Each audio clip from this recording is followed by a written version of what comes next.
आप देख रहे हैं इंडिया टीवी। आपके साथ मैं हूं गौनिका अरोड़ा। दोपहर के 3 बज रहे हैं और वक्त हो गया है राजधर्म का।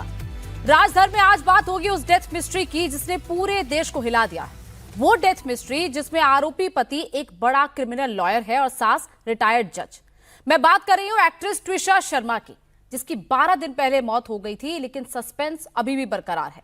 12 मई की शाम 6 से 8 के बीच में क्या हुआ, ट्विशा ने इस दौरान किस किस से बात की, घर में उसने क्या किया। 2 घंटे पहले तक जो ट्विशा ब्यूटी पार्लर में हंसती मुस्कुराती सबसे बात कर रही थी, 2 घंटे बाद अचानक घर लौटकर वो फंदे पर कैसे झूल गई। क्या ट्विशा को उसके पति समर्थ ने ही फांसी के फंदे से लटकाया? क्या समर्थ ने ही सबूत मिटाने के लिए ट्विशा के मैसेजेस डिलीट किए? भोपाल के कटारा हिल्स में 12 मई की रात आखिर क्या हुआ था? आरोपी पति समर्थ गिरफ्तार हो चुका है। सास गिरिबाला सिंह पर गिरफ्तारी की तलवार लटकी है। आज ट्विशा का दोबारा पोस्टमार्टम हो रहा है।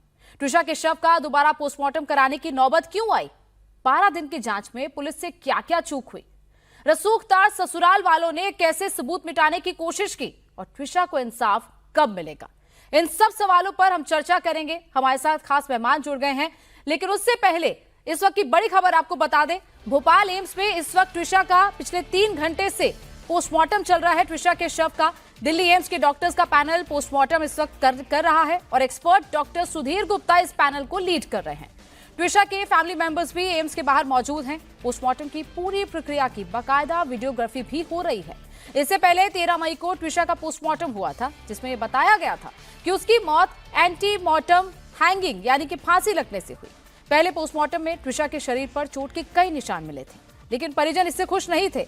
उन्होंने पोस्टमार्टम पर सवाल उठाए, कहा कि बिना फंदा भेजे पोस्टमार्टम कैसे कराया जा सकता है और अब 12 दिन बाद एक बार फिर ट्विशा का पोस्टमार्टम किया जा रहा है। पोस्टमार्टम के फौरन बाद भोपाल में ही ट्विशा का अंतिम संस्कार होगा।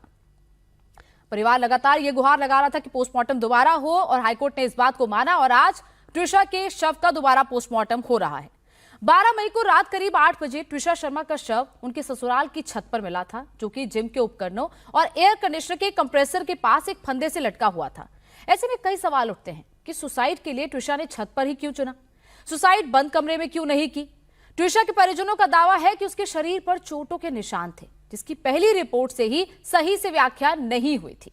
इसी वजह से दोबारा पोस्टमार्टम कराया जा रहा है। सवाल यह भी है कि महज 3 घंटे पहले ट्विशा दोपहर करीब 3 बजे एक ब्यूटी पार्लर गई, जहां वो लगभग 3 घंटे तक रुकी। सीसीटीवी फुटेज में वो खुश दिख रही है। सवाल उठता है कि सुसाइड जैसा बड़ा कदम उठाने से ठीक पहले कोई सामान्य रूप से पार्लर क्यों जाएगा? ट्विशा डेथ केस में 2 किरदार शक के घेरे में हैं। पहला, पति समर्थ सिंह, जो कि क्रिमिनल डिफेंस लॉयर है और उस मामले का मुख्य आरोपी, जो कि 10 दिन तक फरार रहने के बाद पुलिस के हत्थे चढ़ा। वो अब 7 दिन की पुलिस रिमांड पर है। और दूसरा किरदार है ट्विशा की सास गिरिबाला सिंह, जो कि एक रिटायर्ड जज हैं। घटना वाली रात के सीसीटीवी फुटेज में समर्थ सिंह 2 बाकी लोगों के साथ सीढ़ियों पर दिखाई देता है। वो ट्विशा की बॉडी को नीचे ले जाता हुआ दिखता है और सीढ़ियों पर ही उसे सीपीआर देकर बचाने की कोशिश करते हुए नजर आता है। फुटेज में पूर्व जज गिरिबाला सिंह भी सीढ़ियों पर चहलकदमी करती नजर आती हैं। वो बहुत ही शांति से एक कमरे का गेट खोलकर अंदर जाती हैं, फिर बाहर निकलकर सीढ़ियों से नीचे ऊपर आती जाती दिखाई देती हैं। ट्विशा के परिवार का दावा है कि इमरजेंसी सिचुएशन में भी गिरिबाला सिंह के चेहरे पर कोई घबराहट या हड़बड़ाहट नहीं दिख रही थी, जो कि उनकी भूमिका को संदिग्ध बनाता है। और यही वजह है कि परिवार बार बार ये सवाल उठा रहा है कि आत्महत्या नहीं, ये हत्या है। पुलिस अब समर्थ सिंह से राज उगलवाने के लिए पूछताछ कर रही है। पुलिस कई सवालों के जवाब समर्थ से जानना चाहती है। वो ट्विशा से पहली बार कब और कैसे संपर्क में आया? शादी के बाद ट्विशा के साथ कैसे रिश्ते थे? आपकी मां गिरिबाला सिंह और ट्विशा में कैसे रिश्ते थे? क्या समर्थ की मां ने उससे कहा था कि वो ट्विशा को पसंद नहीं करती? क्या ट्विशा ने समर्थ के परिवार को आपके साथ किसी टेंशन के बारे में बताया था? क्या ट्विशा ने अपने परिवार को ससुराल में टॉर्चर की बात बताई थी? 12 मई को वो लोग कहां थे? ट्विशा की मौत के बारे में उन्हें कब पता चला? पिछले 10 दिन फरारी के दौरान वो कहां गया? कहां फरारी के दौरान अपनी मां गिरिबाला सिंह के संपर्क में क्या वो था? फरारी के दौरान वो कहां छुपा था? किसने शरण दी थी? ट्विशा को जब हर महीने पैसे देते थे तो 7 लाख रुपए ट्रांसफर क्यों किए? तो ये तमाम सवाल हैं जिनके जवाब अब समर्थ से पूछताछ के बाद ही सामने आएंगे।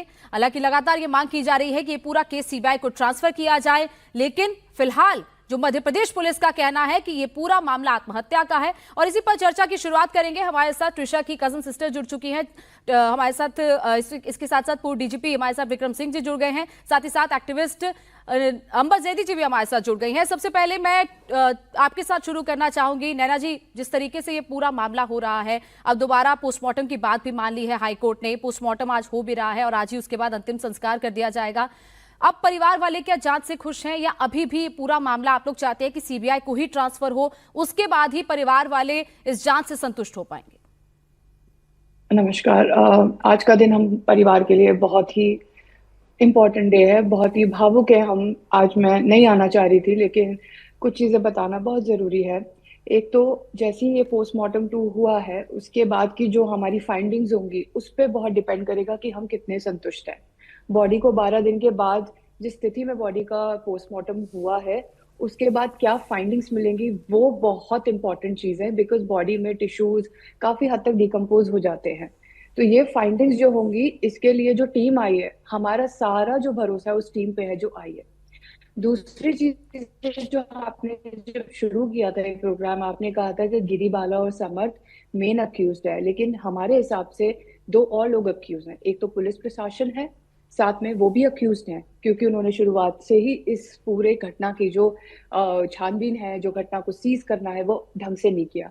तीसरा हमारे लिए जरूर हॉस्पिटल भी होगा। हॉस्पिटल से भी यहाँ पे बहुत भारी चूक हुई है, तुषा के पोस्टमार्टम में हुई है। समर्थ का जो मेडिकल एग्जामिनेशन है, जो ये आज हो रहा है, ये उसी दिन हो जाना चाहिए था। अब तक समर्थ ने अपने आप को काफी हद तक डिटॉक्स कर लिया होगा, काफी सबूत से वो मुक्त हो चुका होगा अब तक।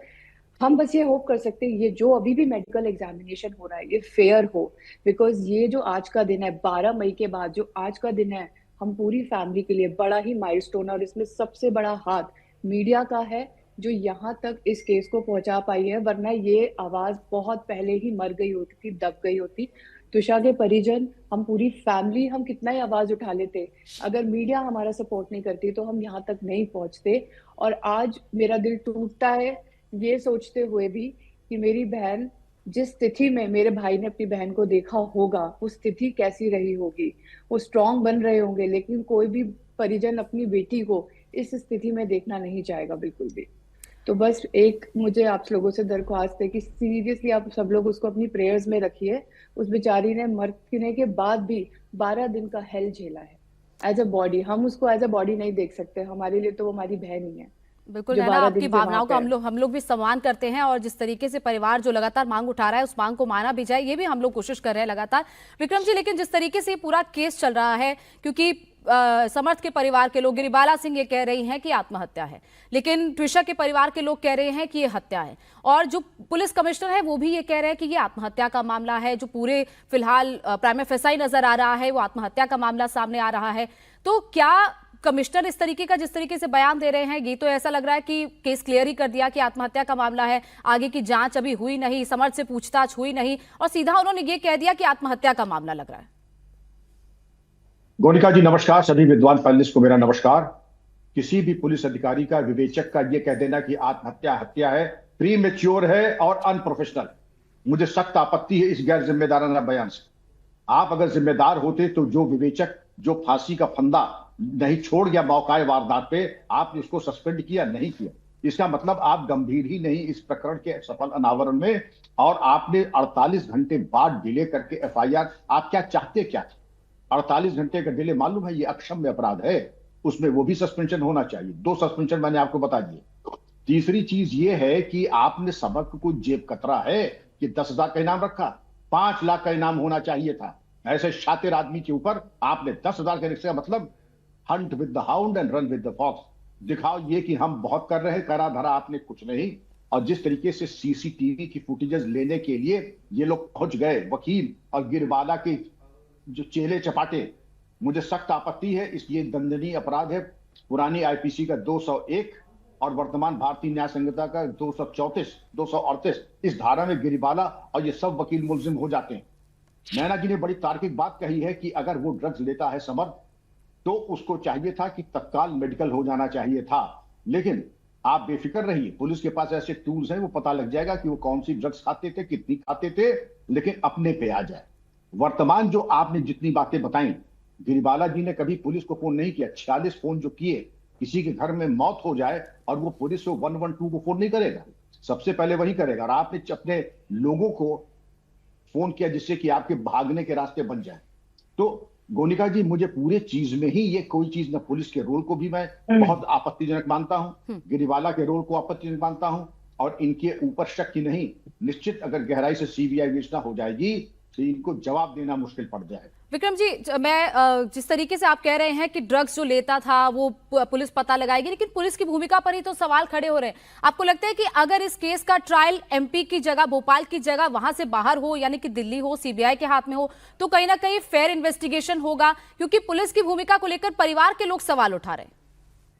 पुलिस को तो अब विवेचना का कोई औचित्य नहीं है, या तो कहीं बाहर से हो या सीबीआई करेगा। निश्चित जानिए, ये सीबीआई को विवेचना जाएगी, और पुलिस ने जो त्रुटियां की है ना, पुलिस भी मुलजिम के कटघरे में खड़े होंगे गिरिबाला के साथ और समझ के साथ। यहाँ कोई भागने के बचत का रास्ता किसी के लिए नहीं है। मेरी समझ में ये नहीं आता, आप याद करें सुशांत सिंह राजपूत के केस में भी अभी लाश उतरी नहीं और ये कह दिया ये आत्महत्या है, और आपको सारी दुनिया चीख चीख के कह रही है। अभी आपने पोस्टमार्टम कराया नहीं, आप कह रहे हैं आत्महत्या है। विवेचना अभी शुरू नहीं, आप कह रहे हैं आत्महत्या है। मेरी समझ में नहीं आ रहा, पुलिस कमिश्नर रैंक का अधिकारी ऐसी गैर जिम्मेदाराना बात कर कैसे सकता है? जिस विवेचक ने जो फंदा था छोड़ दिया, आपने निलंबित नहीं किया। एफआईआर में डिले हुई, आपने उसको निलंबित नहीं किया। इसका मतलब आप गंभीर हैं ही नहीं सच्चाई तक पहुंचने में। ठीक है अमर जैदी जी, इस केस में अब सुप्रीम कोर्ट की एंट्री भी हो गई है। हाईकोर्ट से तो परिवार को रिलीफ मिला ही, दोबारा पोस्टमार्टम के लिए हाईकोर्ट ने परमिशन दे दिया। सुप्रीम कोर्ट ने सो वोटो लिया है। बहुत कम केसेस होते हैं जिसमें सुप्रीम कोर्ट स्वतः संज्ञान लेता है। ये मामला इतना ज्यादा हाईलाइट हो गया, 12 दिन हो चुके हैं, यही तक पता नहीं है कि ट्विशा के साथ क्या हुआ, ट्विशा की बॉडी किस तरीके से रखी गई। परिवार वाले बार बार कह रहे हैं कि उसे -80 में रखना चाहिए, वहां पर सिर्फ -4 में रखा गया है, रखने की कंडीशन सही नहीं है। तो सुप्रीम कोर्ट को एंट्री करनी पड़ रही है। अब सुप्रीम कोर्ट में मामला आया है, आपको लगता है कि अब परिवार पूरी तरह इस बात से सुनिश्चित हो पाएगा कि उन्हें इंसाफ मिलेगा? देखिए, ये तो सबसे अहम बात है कि परिवार को पूरी तरह से संतुष्टि हो और इंसाफ मिले। अब ट्विशा हमारे बीच नहीं रही है और अब तो सिर्फ यही है कि हम उनके लिए इंसाफ की बात कर सकते हैं। लेकिन जो एविडेंसेस मीडिया में भी है, जो सारी चीजें अगर आप या हम लोग सब मिलजोड़ कर भी बैठे तो हम सबको भी समझ में आता है कि ट्विशा के साथ क्या हुआ है। जिस तरह के उनकी बातचीत चल रही थी अपने परिवार वालों से, अपने माता पिता से और अपने दोस्तों से, और उसके अलावा वो जिस तरह से उनका पूरा वो दिन रहा, वो सैलून जाती हैं, मसाज लेती हैं, खुश नजर आती हैं, अपने आप को पैम्पर कर रही हैं। कोई अगर सुसाइडल टेंडेंसी में है तो ऑफ कोर्स वो अपने आप को ब्यूटी पार्लर में या सैलून में ले जाकर अपनी ब्यूटी केयर या हेयर केयर नहीं करेगा। वो इस तरह की हम सारी चीजें समझते हैं। और प्लस जो सर ने बात कही है वो ये कि जो रेजिस्टेंस रोप थी वो कहाँ है, अभी तक वो नहीं मिली है। पूरा जो क्राइम सीन था उसको पूरी तरह से डिस्ट्रॉय किया गया। तो यहां से लिहाजा एक बात तो साबित होती है कि एक आम इंसान के लिए इस देश में इंसाफ मांगना कितना मुश्किल है। वो लोग जो सक्षम है, जो पावर में आते हैं या पावर में एक्सेस रखते हैं, या रिटायर्ड जजेस हैं या फिर समझ जैसे वो कोई क्रिमिनल लॉयर है, वो सारी चीजों को आसानी से तोड़ मरोड़ सकते हैं। आप ऐसा क्या करेंगे? अगर आपके हिसाब से ट्विशा ने सुसाइड की है तो आपने 46 कॉल किसको की? आप इतनी शांति से कैसे घूम रही हैं? आपने फिर सीसीटीवी टेक्नीशियन को क्यों बुलाया? क्यों वो सारी सीसीटीवी फुटेज नहीं है? तो सारी चीजें जब आम लोगों को समझ में आती है तो पुलिस को कैसे समझ में नहीं आई? पुलिस ने पहले ही डिक्लेयर कर दिया कि भाई सुसाइड करके एक लड़की मर गई जो बड़ी खुश है, अपने आप को सेल्फ केयर कर रही है, सारी चीजें कर रही है। तो मुझे लगता है कि पुलिस की जिम्मेदारी और पुलिस की भूमिका यहाँ पे सबसे ज्यादा संदेहास्पद रही है। उनको नहीं उम्मीद थी कि शायद मीडिया ट्रायल होगा।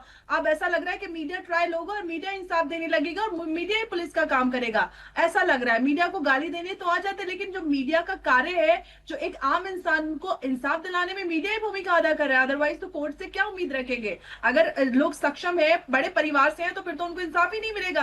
आम इंसान कहाँ जाएगा? और दर दर भटकती है आम बेटियां, क्योंकि हम लोग उन लोगों के लिए लड़ाई लड़ते हैं, आम भारत की महिलाओं के लिए। तो कितना मुश्किल इंसाफ हो गया। एक तो उनको कानून की जानकारी नहीं है, जिनको जानकारी नहीं है, जो उनके संरक्षण एक है, वही भक्षक बन जाएंगे। तो फिर बताइए भारत की बेटियां कहाँ जाएंगी? ठीक है अमर जी, कुछ तस्वीरें भी आ रही हैं। तस्वीरें में दिखाई दे रहा है कि ये एम्स भोपाल है जहां पर पोस्टमार्टम हो रहा है ट्विशा के शव का, और उस पोस्टमार्टम के बाहर जहां पर हो रहा है उसके बाहर ये तस्वीरें हैं। भोपाल एम्स के बाहर परिवार के लोग वहां पर हैं, परिवार के लोग मौजूद हैं।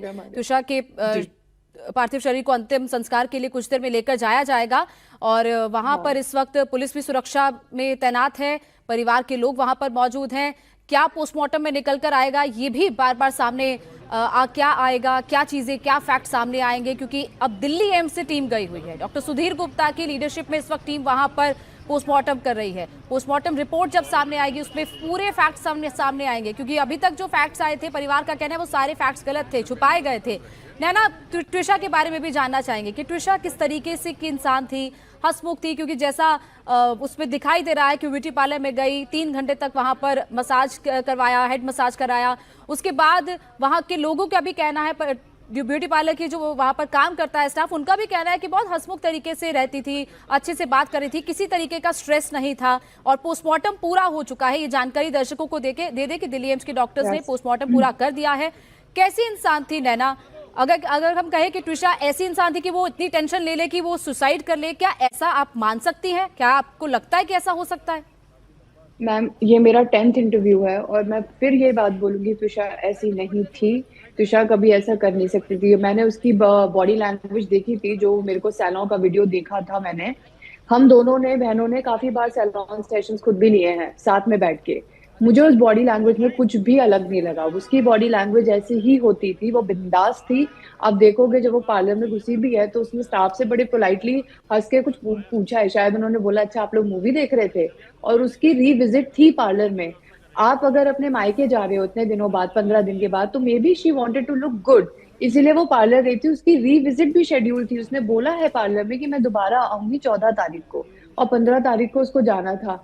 मैम, ये विजुअल जो आ रहे हैं, ये मामी है, ये जो ग्रीन कुर्ते में है, ये मेरी सगी मामी है, और ये त्विशा की चाची है फोन पे, और त्विशा की भाभी है। मैं आज उस जगह पे हूँ नहीं, क्योंकि मेरे को फ्लाइट्स नहीं मिली। मैम, मेरे को बहुत दुख हो रहा है कि मैं अपनी बहन को एक आखिरी बार, मैं अपने दोस्त को छू भी नहीं पाऊंगी, लेकिन मैं अपने परिजनों को देख के मेरा दिल टूट रहा है। ये बहुत ही मैं चाहूंगी, मीडिया से भी रिक्वेस्ट करूंगी कि बहुत ही ध्यान से मेरी मामी को, मेरे परिवार का एकदम, मतलब उनको थोड़ी सी प्रिवेसी स्पेस दे, और इस मुद्दे को साइमल्टेनियसली इसको दबने ना दे मैम, बिल्कुल भी दबने ना दे। और रही बात, आपकी क्या आखिरी बार ट्विशा से बात हुई थी, कब बात हुई थी? क्या कभी अपनी मैरिड लाइफ के बारे में कुछ डिस्कशन किया, क्योंकि 6 महीने ही हुए थे शादी को? क्या कुछ बताया था कि कैसा है समर्थ का बिहेवियर, परिवार का बिहेवियर, उनकी सास का बिहेवियर उनके टूवर्ड्स? क्या कभी कुछ ऐसा बताया? मैं इसको क्लियर करना चाहती हूँ। 10-12 दोस्त हैं त्विशा के, उसमें से एक मैं हूँ, लेकिन मेरे साथ एक टाइटल और है कजिन का। कजिन के साथ क्या होता है कि मैं बहन हूँ, बहुत प्रोटेक्टिव हूँ। मैंने पहले उसके दोस्तों से जाना कि पिछले 5-6 महीने में क्या त्विशा ने अपनी पारिवारिक स्थितियों के बारे में आपसे कोई भी वार्तालाप की थी। सबने ही बोला कि 5 महीने की शादी में टुक टुक, जो उसका नाम था, वो एकदम ही गुम हो गई थी। वो किसी का फोन नहीं उठाती थी, वो किसी से बात नहीं कर रही थी। तो ये बहुत मुझे अनयूजुअल लगा। अगर मैं सिस्टर हूँ और मैं उसके रिश्ते में आती हूँ, तो मैं उसकी साइकोलॉजी समझती हूँ कि शायद वो मुझे नहीं बताना चाह रही होगी, जिससे परिवार में बात ना फैल जाए, और वो ये बात को सिर्फ अपने घर तक रखना चाह रही थी। और अगर आप जान सके तो वो 15 तारीख को वापस आ रही थी। उसका जो लास्ट कॉन्वर्सेशन अपनी मम्मी से मेरे लिए था, वो ये था कि मम्मी, मैं 15 तारीख को आ रही हूँ, मैं नैनू से बात करूंगी, मैं नैनू से मिलूंगी। मैं एक शादी भी अटेंड की थी उसी समय पे, वहां पे मेरी रियल मामी भी थी। मैंने मामी जी से पूछा, मामी ये टुक टुक कैसी है, परिवार में सब सही है? तो उन्हें भी यही बताया गया, जो कि वो टुक टुक की सगी बुआ है, कि सब बढ़िया है, सब कुछ अच्छा है। लेकिन I think Twisha was only waiting to come back on 15 to her parents, so that she can call off this relationship and she can move ahead with her life. And उसके आगे विदेश जाने के भी प्लान थे, और ये प्लान अब से नहीं थे, काफी पुराना प्लान था कि कभी तो मैं नैनू, मैं एक बार ना या तो लंदन या ऑस्ट्रेलिया मूव हो जाऊंगी मैं, क्योंकि वो ऑस्ट्रेलिया एक बार अपनी शूट पे गई थी। वहां से उसने मुझसे वीडियो कॉलिंग की है, 2014 की बात है।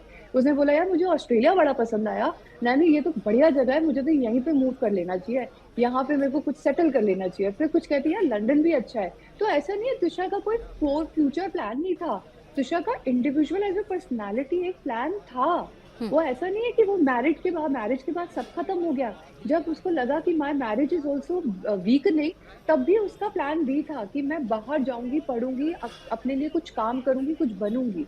तो जो भी ये नैरेटिव फैलाया जा रहा है लोगों के द्वारा कि पेरेंट्स वरिड नहीं थे, फैमिली वरिड नहीं थी, आपको समझना है समर्थ और उसकी माँ, समर्थ नार्सिसिस्ट है, उसकी माँ मेट्रियार्क है, उन्होंने बड़ा साइकोलॉजिकल ब्रेकडाउन किया है। मेरी बहन बहुत ब्रेव थी, वो जवाब देती थी, और यही उसकी जो आदत थी शायद इनको नहीं बर्दाश्त हुई। जिस वजह से मेरी बहन ने डिसीजन लिया कि 15 तारीख को शांति से यहाँ से आराम से निकल जाऊं। हाँ। लेकिन मैम 12 मई की रात में कुछ ऐसा हुआ है जो समर्थ के ही मुंह से निकलेगा कि हुआ क्या है। If he pleads not guilty then we have to push the edges, क्योंकि जितना हम जानते हैं वो एक क्रिमिनल लॉयर है, why would he plead guilty so easily. तो इसीलिए हमारा जो भी पूरे एविडेंसेस है वो बहुत स्ट्रांग होने। और एक पॉइंट है कि 24 घंटे के बाद कोई भी क्राइम सीन बहुत लेवल तक कॉम्प्रोमाइज हो जाता है, तो ये केस एविडेंशियल और सर्कमस्टेंशियल एविडेंसेस के बेसिस पे ही आगे बढ़ेगा। ठीक है, इसका जवाब में एक्सेप्शन होंगे। ठीक है, ये हम विक्रम सिंह जी से भी समझ लेते हैं। विक्रम जी, क्योंकि जिस तरीके से नैना भी कह रही है कि 24 घंटे में सारे जो एविडेंसेस है अगर उनको मिटा दिया जाता है, अगर उनसे किसी तरीके से कॉम्प्रोमाइज हो जाता है, क्योंकि क्राइम सीन गिरिबाला सिंह के घर के अंदर का है, जो कितनी इन्फ्लुएंशियल है ये सबने देखा है, उन्होंने कितने कॉल्स किए हैं, ये सबको इस वक्त पूरे मीडिया में इस वक्त पूरी ये जानकारी है कि कैसे कैसे किसको किसको कॉल्स किए, कौन कौन उनके रिश्तेदार में हैं और कैसे इस केस को प्रभावित करने की कोशिश की है। बार बार उन पर आरोप लग रहे हैं। तो आपको लगता है कि अब इस केस में ऐसा कुछ बचा है जिससे सीबीआई को, अगर ये केस ट्रांसफर होता है तो सीबीआई कुछ प्रूफ कर पाएगी, या फिर अगर जांच ये पूरी एमपी पुलिस ही करती है तो वो कुछ प्रूफ कर पाएगी? क्या लगता है कि अब इस केस में कुछ ऐसा बचा है सर, ताकि इस केस में हेल्प हो पाए और त्रिशा को इंसाफ मिल पाए? आप आश्वस्त रहे, त्रिशा को तो इंसाफ मिल के रहेगा। अब आपने, मैं फिर कहूंगा, मीडिया ने अब इसको उस स्तर पे पहुंचा दिया है। अब अगर किसी में आत्मघात करने का जज्बा तो बात अलग है, वरना अगर किसी को कैरियर से जरा सा भी लगाव होगा तो दूध का दूध और पानी का पानी।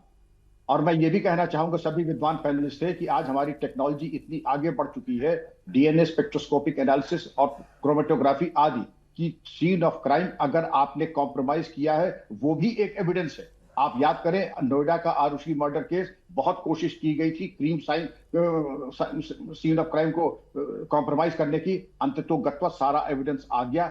आरुषि मर्डर केस से आज तक हम 20 साल आगे आ चुके हैं, हमारी टेक्नोलॉजी 20 साल आगे आ गई है। तो कोई भी चीज अगर कॉम्प्रोमाइज किया तो भी फंसेंगे, नहीं किया तो एविडेंस मिलेगा। लेकिन ऐसी तमाम चीजें हैं जो कोने अतरे, बाथरूम, वॉशरूम में, कालीन, कपड़ों में वो आ जाती हैं। उसको मैं खुलासा पूरा नहीं करूंगा क्योंकि आपका लोकप्रिय चैनल बहुत लोग देख रहे हैं, इसलिए मैं कोई पेपर आउट नहीं करूंगा। लेकिन आश्वस्त रहिए नैना जी, सच्चाई में बड़ी ताकत होती है ऊपर आने में, और मेरी अंतरात्मा कह रही है ऊपर आके रहेगी। और मुझसे ज्यादा मेरी बेटी अंबर ने इस पे प्रकाश डाला है कि अगर पुलिस अपने पे आ जाए तो कैसे कर सकती है। बिल्कुल जिसको कहते हैं इंटेस्टाइन में हाथ डाल के निकाल के ले आएगी सूचना। ठीक है, अमर जी मैं आपके पास भी आऊंगी, लेकिन अनुराग अमिताभ हमारे साथ इस वक्त लोकेशन से लाइव जुड़ गए हैं। एम्स भोपाल के बाहर अनुराग अमिताभ हैं। अनुराग, इस वक्त क्या अपडेट है वहां पर? पोस्टमार्टम पूरा हो चुका है, कितनी देर में वहां से त्रिशा की बॉडी को लेकर परिवार के लोग निकलेंगे?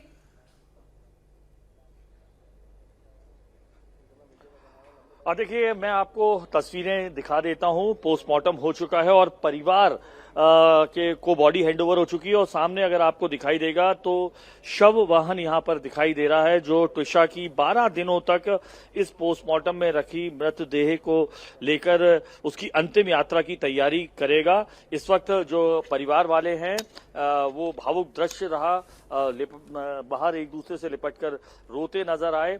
कुछ ही देर बाद यहां से, चूंकि हैंडओवर हो चुका है, पोस्टमार्टम हो चुकी है, और जो टीम आई थी एम्स के 4 विशेषज्ञ डॉक्टर्स की, वो पोस्टमार्टम पूरा करने के बाद यहां से निकल चुके हैं। अंतिम यात्रा की तैयारी हो चुकी है, फूल मालाएं लगाकर शांति वाहन को सजाने की कोशिश की गई है। परिवार इस वक्त बेहद दुखी है। जो भाव 12 दिनों से लगातार इस संघर्ष का, जद्दोजहद का चल रहा था कि उनकी बेटी को न्याय मिले। सेकंड पोस्टमार्टम हुआ है, आज 13वां दिन है। ऐसे में अंतिम संस्कार के लिए अब जो पार्थिव देह है वो ले जाई जाएगी यहां से भदभदा विश्राम घाट, जहां गौकाष्ठ के जरिए शवदाह होगा। और परिवार के अनुसार इच्छा थी त्रिशा की कि कभी भी अगर उसकी मृत्यु हो तो हरिद्वार में जो है अस्थि विसर्जन किया जाए, और अस्थि विसर्जन हरिद्वार में होगा, ये परिवार ने सोचा है। और अब से कुछ ही क्षणों बाद यहां से जो शव है वो जाने वाला है। परिवार का एक हिस्सा जाकर जो विश्राम घाट है वहां पर पूरी तैयारी कराया है, और परिवार के जो बाकी सदस्य हैं एक एक करके अब आपको जो विश्राम घाट से आ रहे हैं ये उनके परिवार के सदस्य आपको जाते हुए दिखाई देंगे। और कितनी देर में पहुंच जा रहे हैं? देखिए, हम देखिए तैयारियां सारी हो चुकी हैं और मुझे लगता है कि 20 मिनट में यहाँ से लेने के लिए हम सक्षम हैं। तो 5 बजे करीबन टाइम था, ये कुछ अब जल्दी हो गया है क्या? नहीं सर, मैं जस्ट अभी भी वहाँ से ही यहाँ आया हाँ, हूँ। भदभदा विश्राम घाट में तैयारी हो गई है। हाँ सर, कुछ चीज़ें मुझे अगर एक बार मिलके मैं आपको और अपडेट करता हूँ। ये ठीक है, बिल्कुल परिवार के लोग वहां पर मौजूद हैं अनुराग अमिताभ, और जिस तरीके से परिवार के लोग दुख में हैं, ये जाहिर तौर पर हर कोई समझ सकता है कि 12 दिन तक एक बॉडी को दूसरी बार पोस्टमार्टम का इंतजार करना पड़ा। ट्विशा शर्मा की मौत को लेकर हर पल नए खुलासे हो रहे हैं। इस बीच एक बड़ी खबर आ रही है, मौत से 2 घंटे पहले तक ट्विशा शर्मा पार्लर में थी। 12 की दोपहर 3 बजे ट्विशा पार्लर गई थी। शाम 6 बजे तक ट्विशा पार्लर में ही मौजूद थी। 6 बजे वो पार्लर से निकलती है और फिर रात 8 बजे ससुराल की छत पर फंदे में लटका उसका शव मिलता था। हैरानी वाली बात यह है कि मौत से ठीक पहले पार्लर में ट्विशा बेहद खुश नजर आ रही थी, वहां के स्टाफ से बातचीत कर रही थी और उसका सीसीटीवी फुटेज भी सामने आया। ट्विशा हंसकर मुस्कुराकर सबसे बात कर रही थी, उसके चेहरे पर किसी भी तरीके का कोई स्ट्रेस नहीं था। ऐसे में सवाल यह है कि शाम 6 बजे पार्लर से निकलने के बाद ट्विशा के साथ ऐसा क्या हुआ कि ट्विशा, जिस तरीके से बार बार कहा जा रहा है ट्विशा के ससुराल वालों की तरफ से कि उसने आत्महत्या कर ली, लेकिन परिवार के लोगों का कहना है कि उसकी हत्या हुई है, तो क्या हुआ आखिर ऐसा कि ट्विशा इस दुनिया में नहीं रही? जिस पार्लर में ट्विशा ने मौत से 3 घंटे पहले वहां पर गई थी, जहां मसाज उसने कराई थी, उनकी तरफ से यह कहा गया है कि उसकी संचालिका ने जो खुलासा किया, उनका कहना है कि 3 घंटे के दौरान ट्विशा वहां पर मौजूद थी और वो बिल्कुल भी तनाव में नजर नहीं आ रही थी। वो हंसते हुए सैलून में आई थी, सबसे बेहद नॉर्मल होकर वो बात कर रही थी। सैलून के कर्मचारियों से फिल्मों के बारे में पूछ रही थी कि आप फिल्म देख रहे हैं। ट्विशा 14 मई को फिर से सैलून आने वाली थी, उसने फिर से उसका अपॉइंटमेंट लिया था। 13 तारीख को गिरिबाला ने सैलून संचालिका को फोन किया, 13 मई यानी कि ट्विशा की मौत के अगले दिन। ट्विशा कब आई थी और पेमेंट कैसे किया, किरण के पूछने पर गिरिबाला ने हैरान करने वाला जवाब दिया। उन्होंने कहा कि ट्विशा ने सुसाइड कर लिया है। गिरिबाला ने सीसीटीवी फुटेज लेने के लिए 6 लोगों को सैलून भेजा था। क्या करना था उस सीसीटीवी फुटेज का विक्रम जी? अगर गिरिबाला सिंह 12 मई को ट्विशा की मौत हो गई है, तो गिरिबाला सिंह को 13 मई को वहां पर 6 लोगों को भेजने का क्या मतलब था? वहां की सैलून की फुटेज उनको क्या करनी थी? क्या वो इस केस को खुद ही ट्रायल कर रही थी? इसका ऐसा लग रहा है कि वो इस केस में हर चीज खुद ही दे रही है। सीसीटीवी फुटेज घर का उन्होंने खुद ही दिया और वहां पर सैलून में भेजा 6 लोगों को वहां का सीसीटीवी फुटेज निकलवाने के लिए। तो ये क्या करना चाह रही थी गिरिबाला सिंह? विक्रम जी, गोनिका जी ध्यान से सुने, ये इन्होंने जो कार्रवाई की है वो दिखाता है कि कितना अपने को बचाने की नियत से 1 नहीं 2 नहीं 4 नहीं 5 6 अधिवक्ताओं को भेज करके आपने सीसीटीवी फुटेज प्राप्त की, जिसका आपको कोई अधिकार नहीं था।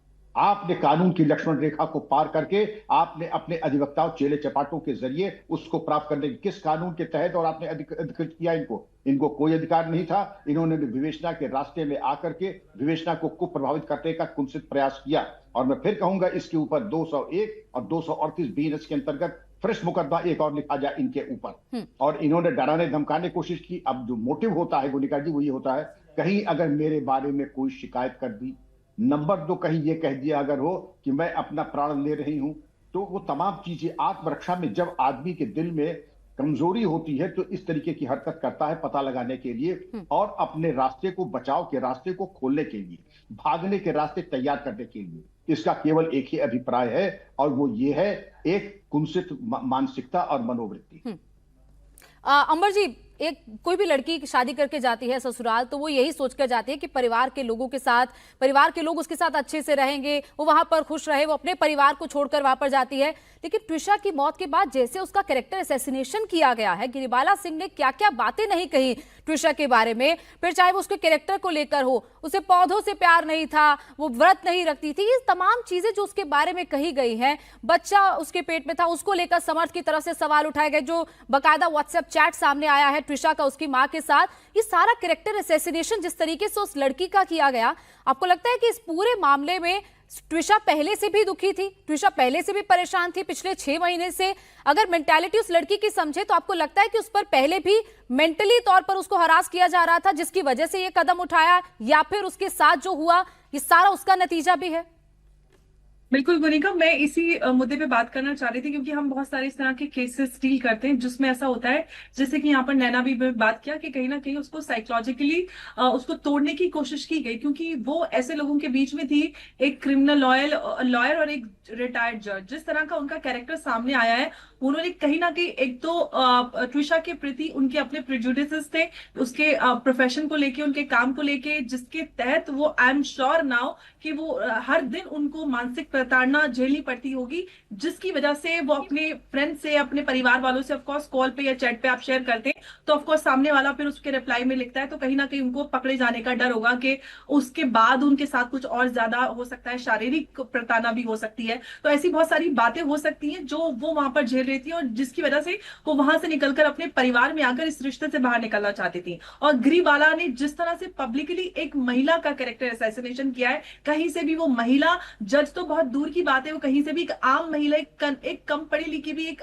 महिला होती है, वो भी इस तरह की बातें पब्लिकली मीडिया में आकर नहीं करती। उनको लग रहा था कि वो सक्षम है, वो एक जज है, तो वो अपनी मर्जी से अपने हाथ में कानून लेकर इंसाफ को दबा सकती है। बिल्कुल ऐसा नहीं हो सकता। आज डिजिटाइज वर्ल्ड है और भारत सक्षम है। हम बात करते हैं कि भारत की बेटियां सक्षम है और इतनी आगे बढ़ गई, मुझे कहीं से भी नजर नहीं आ रहा है कि भारत की बेटियों के लिए कुछ भी बदला है, बल्कि वही सासें हैं, वही महिलाएं हैं, वही मानसिकता है।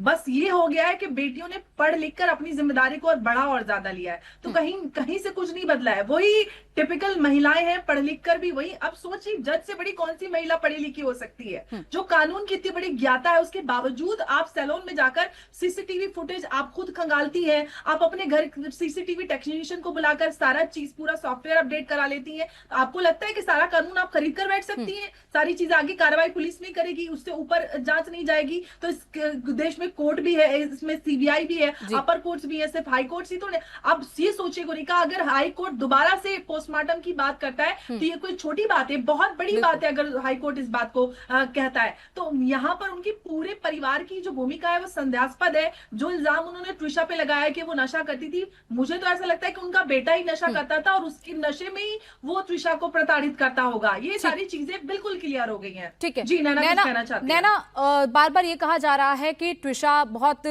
हंसमुख थी, सबसे हंस के बात करती थी, और 15 तारीख को वो अजमेर भी जाने वाली थी अपने भाई से मिलने के लिए, वहां पर वो जाने वाली थी, और 13 मई का उसने सलून का अपॉइंटमेंट भी लिया था। तो आपको लगता है कि क्या ऐसा हुआ होगा, क्या उससे पहले भी जिस तरीके की बातें गिरिबाला सिंह की तरफ से की गई हैं ट्विशा के कैरेक्टर को लेकर, ट्विशा की मौत के बाद, उससे पहले भी क्या आप लोगों को कभी सुनने में आया कि ट्विशा के परिवार वालों की तरफ से ऐसा कुछ कहा गया है गिरिबाला सिंह या समर्थ की तरफ से? और ट्विशा की प्रेगनेंसी की बात, उसको लेकर भी बार बार ये कहा गया है कि ट्विशा प्रेग्नेंट थी, किसका बच्चा था, ये सारी चीजें उससे सवाल पूछी गई और समर्थ ने बकायदा पूछे थे, जो ट्विशा ने अपनी मां से भी शेयर किया था।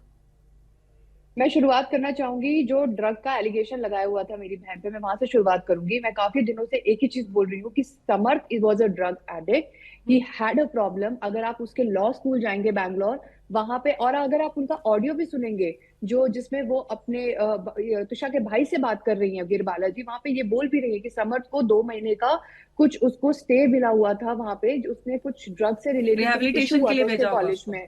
यस, तो वो रिहैब में भी गया है, उसको एडिक्शन प्रॉब्लम था भी।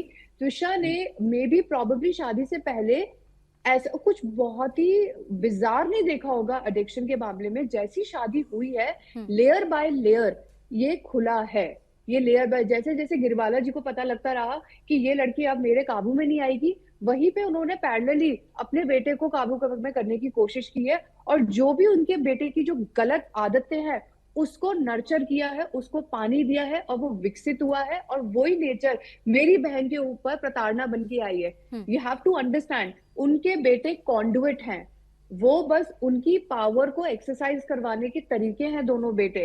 ये बेटे से प्यार नहीं करती है, जो माँ बेटे से प्यार करती है वो ऐसी अभद्र भाषा में अपने ही बेटी की बहू के बारे में नहीं बोलेगी। मैम, मेरी शादी को 11 साल अच्छा, एक आखिर, अब क्योंकि सुप्रीम कोर्ट में कल सुनवाई है, आपको लगता है कि अब सुप्रीम कोर्ट में मामला पहुंच गया, अब आप लोगों को इंसाफ की उम्मीद साफ नजर आ रही है?